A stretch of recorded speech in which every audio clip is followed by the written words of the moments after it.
Day 6, everyone, of our 30 days to a better backswing. Hopefully you've enjoyed our first 5 days of videos. I've seen some good comments, some positive comments, people waiting for the next day, the next video to come out. So I think people are starting to feel a difference in your body and how that can eventually help them make a better backswing. That's our mission over these next 30 days.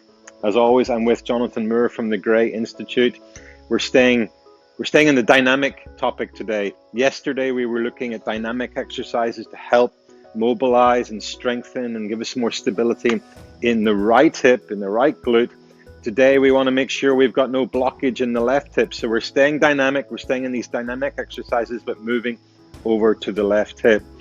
If you've just joined us, you want to find the other videos, head over to our app by searching GOLFZON LEADBETTER on the Google Play or App Store. And as always, stay tuned to the end of this video. After Jonathan spoke, shown us these exercises, I'm going to help provide some insights into how that can be connected to your own swing and the benefits we're going to get from this exercise, these exercises in the swing, so particularly in the backswing. So let's see what Jonathan's got to say. So now we're thinking about this lead hip, okay? Yesterday we did exercises that were designed to help this trail hip, okay? Kind of dynamic mobility exercises. We're gonna now do the dynamic mobility exercises that are needed for this lead hip right here, okay?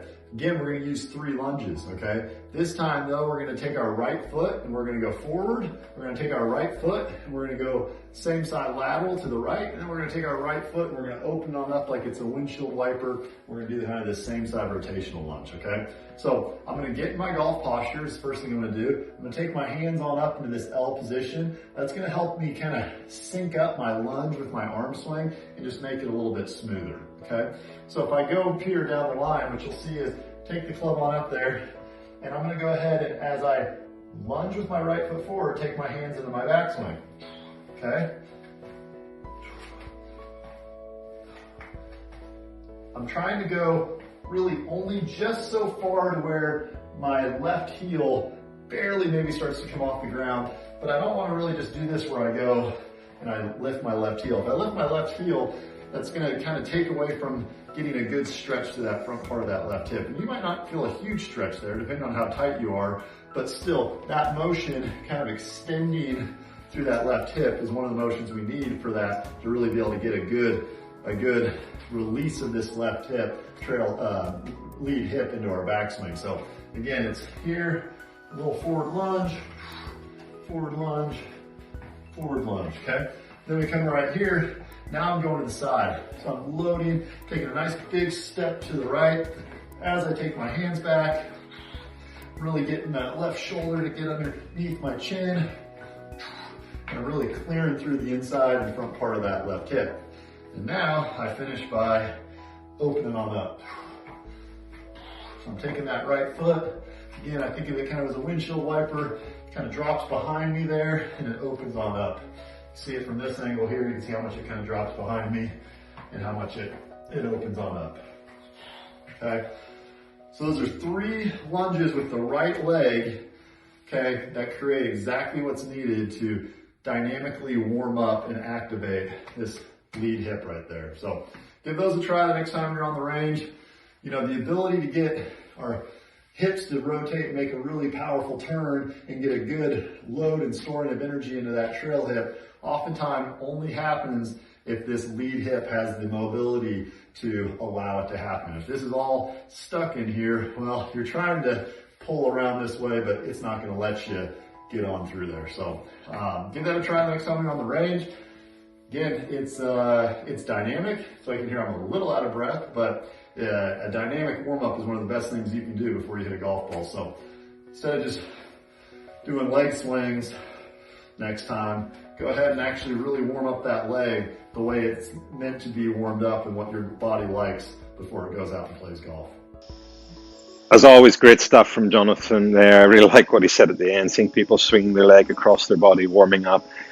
Yeah, good warm-up, good training, good strength training for golf. It's got to look like golf, it's got to feel like golf. And as I said before, I love these exercises because when you go through them, you're not only improving the mobility and the strength for your body for a golf swing, but you're also developing the feels for the motion we're wanting to make. So I've had a lot of success with these exercises, and I hope you're going to get the same benefit as I have done. So as I say, it's the opposite side from yesterday. We're trying, as always with Jonathan, we're trying to develop the motion needed on the 3 different planes, what we require out of the joint. We need to be able to extend our hip in the backswing. We need to be able to have that little bit of lateral motion to the hip, and we certainly need to be able to rotate inside the hip. So Jonathan's trying to help you improve the motion on these 3 different planes, which will free up that hip so we can get loaded into the right glute, into the right hip at the top of the backswing. That's something really most great golfers do. It really is a very common aspect of the swing, seeing people loaded correctly at the top of their backswing. So how can you connect this perhaps to your own swing? I say that extension, that first exercise Jonathan was showing you, where he was lunging forward, you're extending the hip.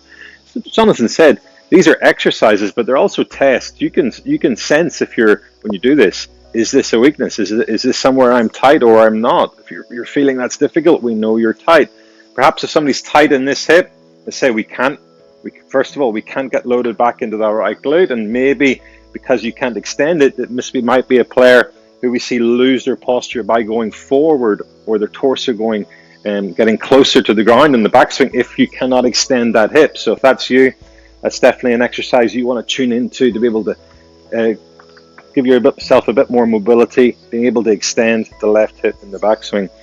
Second one was on the lateral movement of the hip when you're lunging across, right? So if you don't have that ability to move the hip a little bit laterally, you won't be able to load into that right hip at the top of the backswing. This might be a player who I've said before, we see the hips getting closer to the target in the backswing, or not getting that right hip loaded back behind us.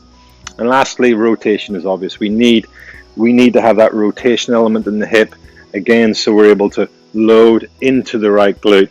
All of these exercises are going to help you move your pelvis, help you move your hips the way we want in the golf swing.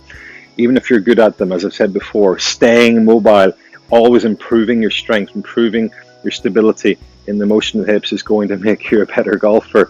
If you're weak in these areas, then doing these exercises is going to help get rid of that blockage, allow you to move the way you want, and you're sure to be making a better backswing after these 30 days. And you can start to tune in, you can start to focus in a little bit on the exercises which are relevant to your swing. So thanks again to Jonathan.